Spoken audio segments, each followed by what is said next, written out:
Hello everyone. So let's see the second method of doing the VLSM. So we are going to need the table that we used in the previous math, and we're going to draw both the trees of the number of IPs and the IP configuration, hierarchical IP as well. All right. So let's start. So we had this main IP address. Oh, what happened? I'm sorry. Yeah, so we had this main IP address of 192.168.16.0/24, and this had a size of 256, and this is A. I'll name it A as well, and we brought two 128 blocks here, right? So this was B and this was C. Now, just like last time, we're going to create this first block right now, right?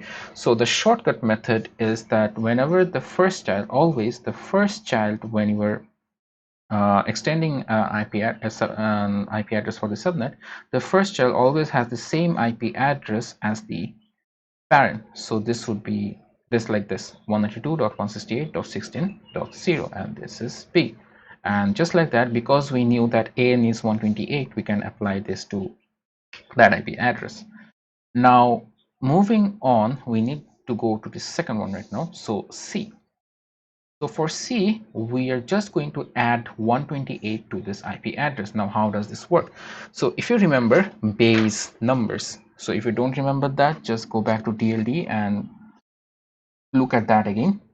So what base number is does that it basically changes from the base 10 to other base numbers, right? So if you look carefully, an IP address, it's in base 256. How do we know? And it's a 4-digit number, right? So this dots 192.168.16.0, we have this number. So if you notice, this is each octet is a digit, which is in base 256. Why? Because in each base, if it's base 256, this means the number, the range of the number in this base is from 0 to 255, right? And if you notice, each octet goes from 0 to 255. The maximum minimum is 0 and the max is 255. The moment it goes to the next one, and if I number this to the next one, if it becomes 0 again, the number will be 192.168.17.0. It goes to 255 again, so the number would recoil to back to 0. So this is 0, so the number would be 192.168.18.0, right?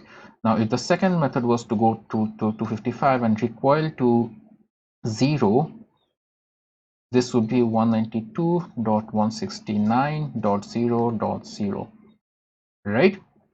So something like this. We're going to use this at our advantage. All right. So another thing you need to understand is that if I add 256, if I add 256 to this IP address, the result would be 192.168.18.0, right? Just like how you add 5 plus 10 in base 10, if you add 5 plus 10, it's 15, right? We just add one extra one to the left side of the left digit, right? So the second last digit. So it's the same here. We added 256. This means this will basically carry 1 and add it to be 17. Why? Let's break that down as well. So this basically adding 256, another way of doing it is writing 255 here and plus 1.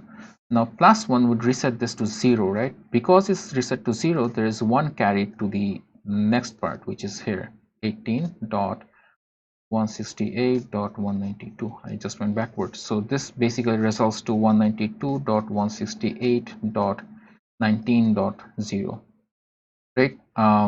Yeah. So this was the idea of the whole thing. So basically you can go it by like this. If you were to add 256, you need to add 1 to the third octet. If you add 512, you need to add 2 to the second octet, the second last octet. If you add 1024, you need to add 4 to the second last octet. Basically, the number of 256 you have in a number is the number you add to this third octet or the second last octet. All right, so that's it. Whenever you have a complete 256, you add 1 to that number. Now this block size is of 128, right? So we were going to simply add 128. So 192 plus 168.16. Now 0 plus 128 equals to 128, right? So this would be just 128. Now why is 128 and not we did not add in third octet? Because 128 does not complete at 256.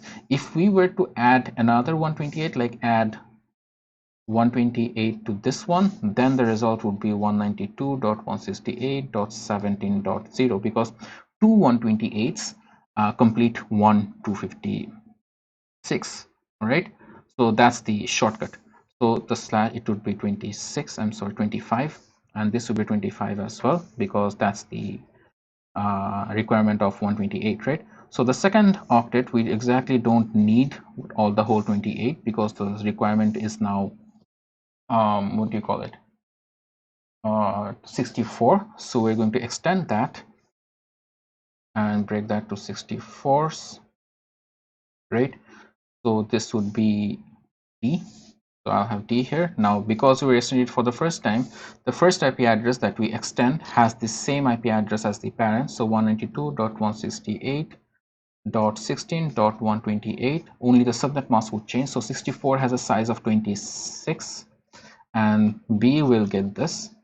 And then we add, because it's a block of 64, we need to add 64 here, right? So 192.168.16.192/26 because still 20 is still 64, right? So this is E, this is E. We have is this up, so we need to extend this to 32. So this is F, and then there is the F. So the first one would be same as the root, the parent. So 192.168.16.192, and we have to give this to C because that was the requirement of F. And then we have G, and we have to add 32 here. So 192.168.16.224, and we don't need it. We need to extend anymore. So into sizes of 4. So the first one, H. So this is H, same as the parent, 192.168.16.224/30. Oh, I forgot to write the subnet mask here. So this would be 27. And we have to give it to D and add 4 to this. And we would have 192.168.16.228/30. And we would give it to E. Now here, what you have, there's a risk to this. Now in the binary, we saw that we have seen the combinations of the binary numbers, right? So once they hit all 111, like if we had two numbers in the subnet, so this is 00011011, and you know that we cannot have any other combinations after these four. Now in this shortcut method, the problem is that you don't have this idea. You have to keep in mind if you're exceeding the limit. Like it's very easy, like with 1 to 56 you can have two 128s, right? You cannot have a third 128. But this is, following this method, this is a very common mistake that I've seen among students, that they just create another subnet right here. So this large 256 block has now three 128s, which is impossible. So you have to take care, like what is the main network I'm working, what is the size of the main network that I'm subnetting.